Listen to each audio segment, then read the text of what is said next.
we also didn't know what war is, even though in Donbass, which was near us, we didn't understand the whole kind of fear and kind of whole size of this horror. But only when we lived through and we saw these distractions, and we saw how that you can lose your life at any time, and that you don't know that if you will wake up next day. It's kind of this fear, and people who haven't lived through this, they can't simply understand.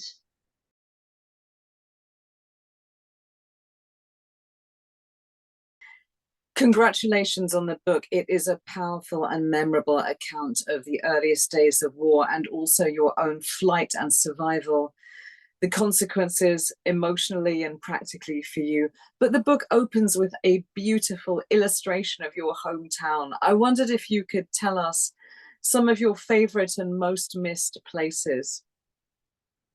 So one of my, I really like to spend, before the war, I really like to spend my time in central Kharkiv, and one of my favorite places are Park Shevchenko and Park Hoykovo. It's basically Park Hoykovo. It's simply a park of attractions where I really like to spend time with my friends and usually have fun. And Park Shevchenko, it's a really beautiful park with wonderful stunning fountains, and I really liked to go and enjoy my summer holidays, or just my free time spending there. I really liked roller skate there, and I remember inside of this park was a delphinarium where I used to swim together with dolphins. And when I was younger, I went to some performances there. And before the war, not before the war, just a couple of months before, like 6 months before the war, there was the new zoo has opened, and it had really beautiful and spectacular animals which were there. And I remember as 2 years ago, I really enjoyed of being there, and kind of sometimes go with my friends, spending relax kind of. That's where like one of the most places I really like to spend in my hometown. The Russian invasion began with great suddenness at the end of February 2022, to the extent that it was almost impossible to believe that it was happening and to accept that this was actually happening. What for you were the earliest signs of the invasion where you realized that, goodness, this is something incredibly serious? So on 24th of February 2022, I was sleeping soundly, and then I heard at 5:10 in the morning a sign of kind of explosion, a really noisy, really strong noise. And I thought at first it was kind of a car being crashed or a firework, but I didn't really consider to be like the beginning of attack or something. I didn't really recognize this as being a missile or rocket. And then after a couple of seconds, I've heard really powerful, much more powerful than explosion, and then I realized that something was wrong, and it's not just like a car being crushed or a firework. It's something more serious. And then my grandmother came to the living room where I was sleeping, and she said that the war has started. And we understood that we had to the first thing that we had to do is to change our clothes and go straight away to the cellar, which was under our block of flats. In the early days, you are in pure survival mode. You're sheltering, you're trying to work out how to get the basics, and you're messaging with your friends, just trying to see that everyone's okay and try to figure out what's actually happening. At what point did you realize that this was going to become a medium-term or a long-term situation, and that actually you needed to consider your life and your future going forward? Well, when when I was in the first day of the war, I didn't really consider to be like, I thought it's going to be for a short time and that everything will come down and everything will be fine as normal. And when I was in the shelter, I thought about going back to school, and I considered that I had to pass my biology test that I had on that day, and that about my IT project that I've made, and I had to submit it, and like we as and my friends didn't think that it's going to last for long. Something that really comes out from the book all the way through is what a comfort and a joy music and art and literature are for you. And of course, not everybody kept a diary. So the literary side was also a form of creativity and a form of survival. How important have art and creativity been to you in your life, but in particularly over the last 2 years? Well, art and music, it's something which I really like to do, and it's my hobby. It's my favorite thing to do in my free time, and especially during the war, it helped me with so much in terms of psychologically. It's somewhere where I could express myself and fully dive in, and not too much consider what's going on around and hear these explosions. Kind of helped me to hide myself, and to write a diary was personally important to me.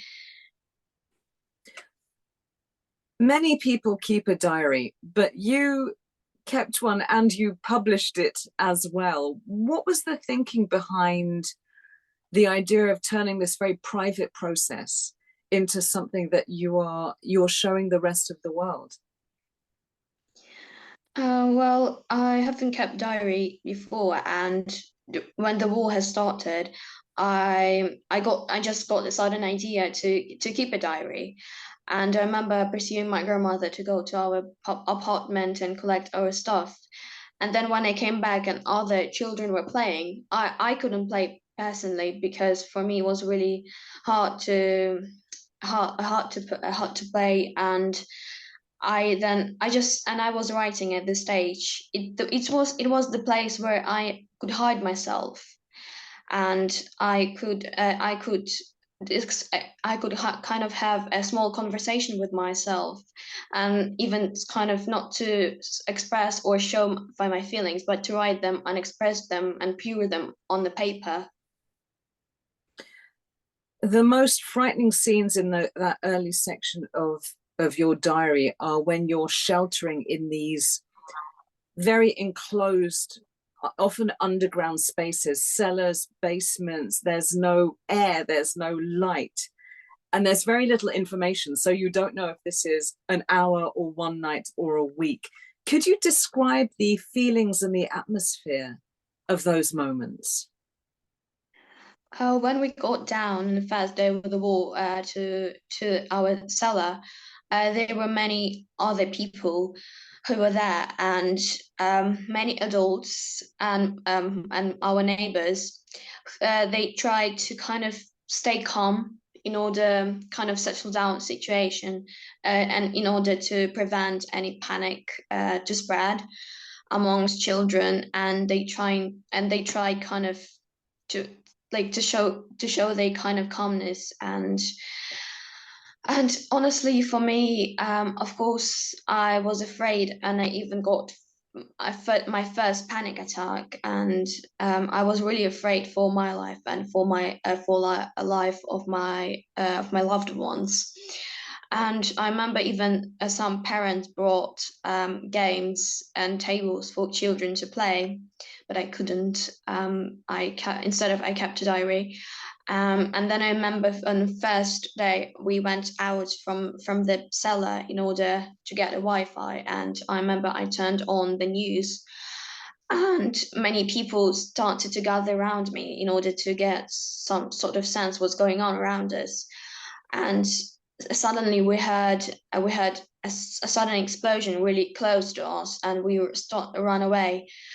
And I felt, and I, then I, it was again panic attack, and I really feared And we actually also had rumors that in the evening that there might be even the shelling can become worse, but thankfully it didn't actually. Only at 10 p.m. it was a bit strong enough, but then calmed down, and the night was quiet.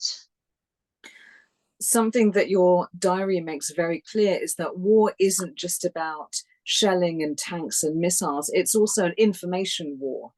And the best way to terrorize people and to frighten them is to block off any sources of information so that all you have are rumors and fears. How did you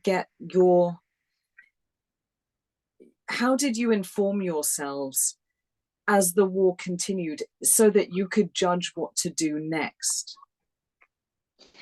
Well, of course, we kind of read the news about in our Telegram chat, and about especially about Kharkiv and what's going on around. But I'm thinking of those times when you can't get the internet, and Oh yeah. whether you could trust the news that you actually heard, or whether it's just part of the invasion to confuse you.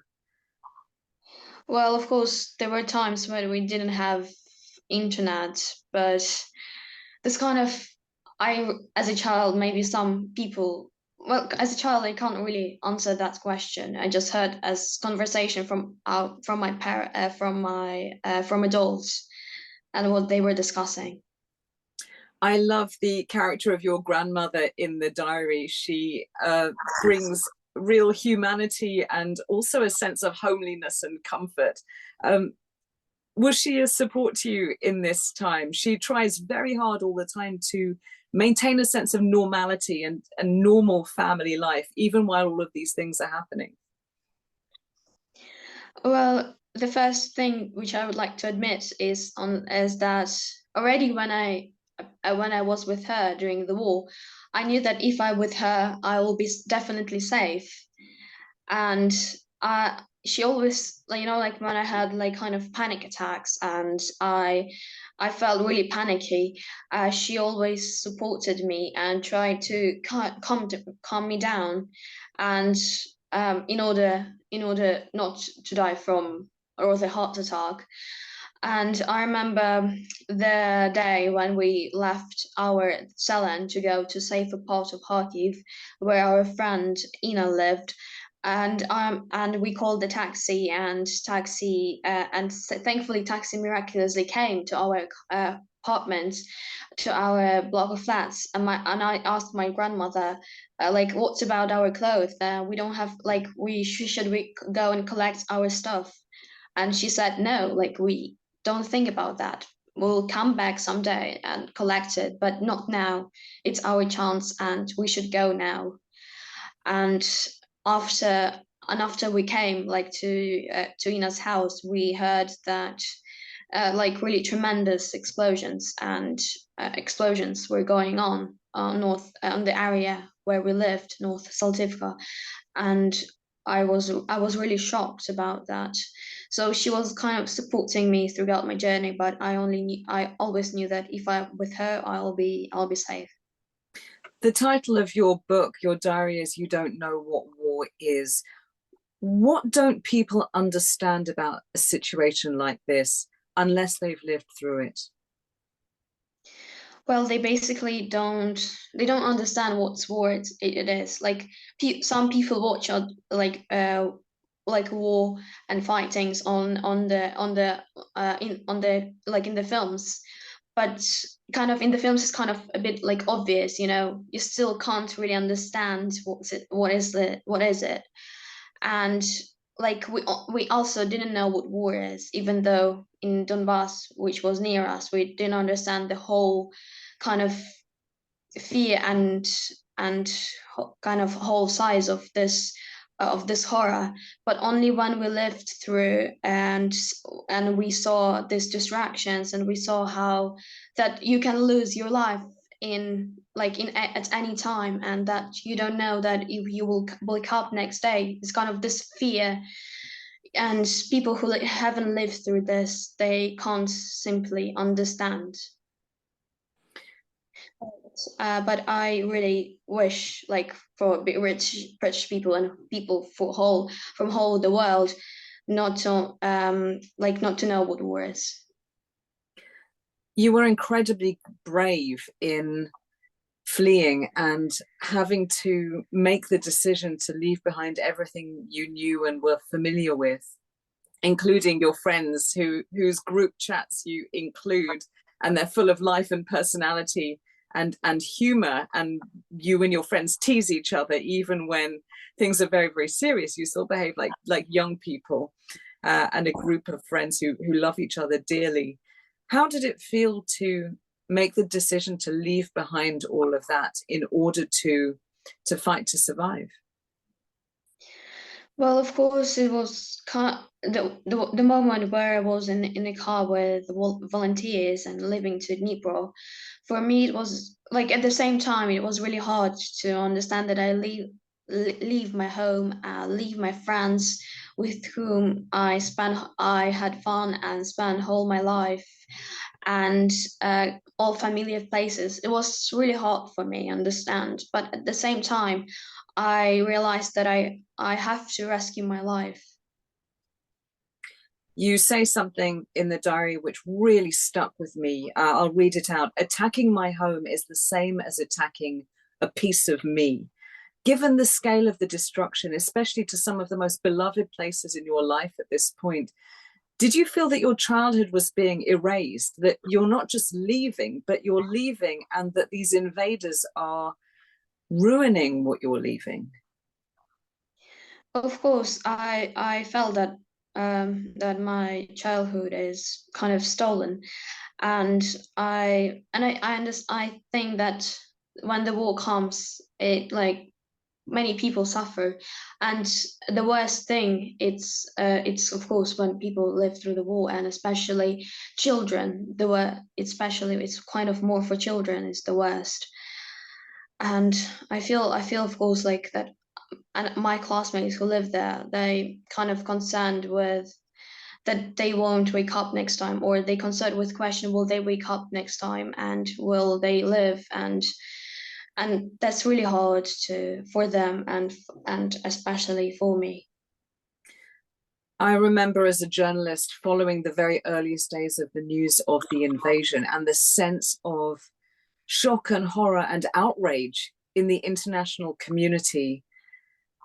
I'm wondering if any of that sense of international support somehow communicated itself to you, or is it just something that journalists were reporting on, and yet for survivors and victims and witnesses, you didn't feel it because you were so busy just focusing on survival? Did you sense any sense of support? Well, we kind of tried to only rescue ourselves, and we looked for kind of safe place where we could settle down and there won't be any explosions, and any kind of, and where we just can simply live. In fact, there's a very interesting turning point in your diary where you realize that you have become this thing that one reads about in the newspapers, this word refugee, which obviously includes a great range of experiences and people. What does the word refugee mean to you? Well, for me, like I remember when I arrived to Ireland, and when I remember when on our journey to Uzhgorod, my grandmother said that we are refugees, and I straight away asked her not to say that we are refugees, and because and then when I came to Ireland and I explained to my grandmother, and I kind of understood why I was so ashamed of this word, and I understood that I really ashamed to say that I lost my home, and that I don't have my own home, and that I have to start a new life in a new country. I lost everything, and my hometown is being bombed. You undertake this very long journey that we can see through the maps that you supplied for us, first to Hungary and then to Ireland. It must have been so frightening. And yet at the same time, you encounter extraordinary help, then the kindness of strangers. You even get help from a group of journalists from Channel 4. I wonder if you could say a little bit about those moments where just when you need help, someone steps in and gives you the next link in the journey, the next step that you can take. When we met journalists in Uzhgorod and when we arrived to refugee school, we met them, and honestly, and then after some time, like we became a really like good friends, and they kind of, you know, like we kind of they we had a really nice relationships, and even now up to this day we are still friends. And I remember they proposed me on a after arriving in Uzhgorod to make an interview, and they were really interested in my story because and that I kept a diary. And I remember, and I wanted to share with people from other parts of the globe, but through experience that I lived, and about the war, and that is the worst thing. And I remember that journal that like we had really nice relationship and kind of respectful relationship to each other, and they could understand me perfectly. And I remember they once they proposed us after some time to go to France or Ireland, but certainly we didn't want to leave Ukraine. But unfortunately, after knowing that the school is going to start education and that there is no full free accommodation in Uzhgorod, like because it was completely full, we had to leave, and we called them next day, and we said that we're going to Hungary. And thankfully we like, well, everything was happening quickly, and we got on the train, met them in a small town in Hungary, and then together with a lot together we changed the train and went to Budapest. And I remember on our way, Porek O'Brien said that many people are interested about publishing my diary. And after, of course, like only thanks to them that we are here, and of course, like we came to here, and they, of course, they helped us, and we are still in contact, and we're still in touch. Eventually you settle down, you build a life in Ireland. You're speaking to us from Dublin right now. On the one hand, when I read your diary, it feels like these things are happening a long time ago, and yet at the same time happening yesterday. There's a real immediacy to everything. How long has it taken you to feel at home, to feel that you're safe, to feel that you're settled?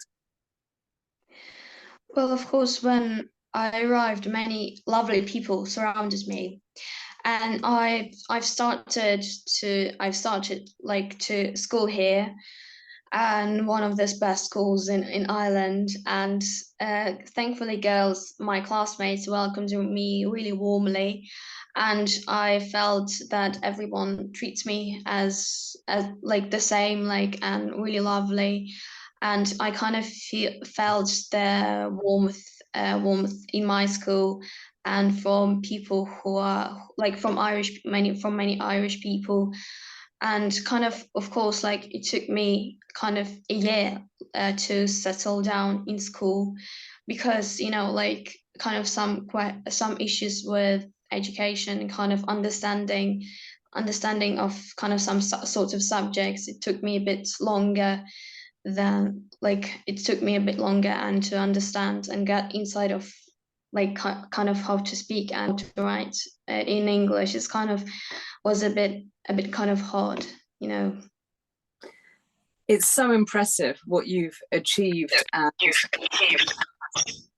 and how you've stabilized your life after these incredibly dramatic events. But you also describe being overcome by sadness at some points.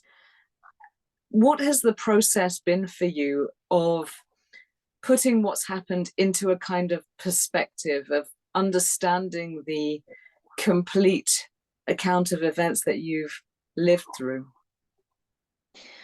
Well, I wanted to share with people and convey to adults that the war destroys everything on its path. It destroys families, it destroys children, and it brings suffering to normal, ordinary people.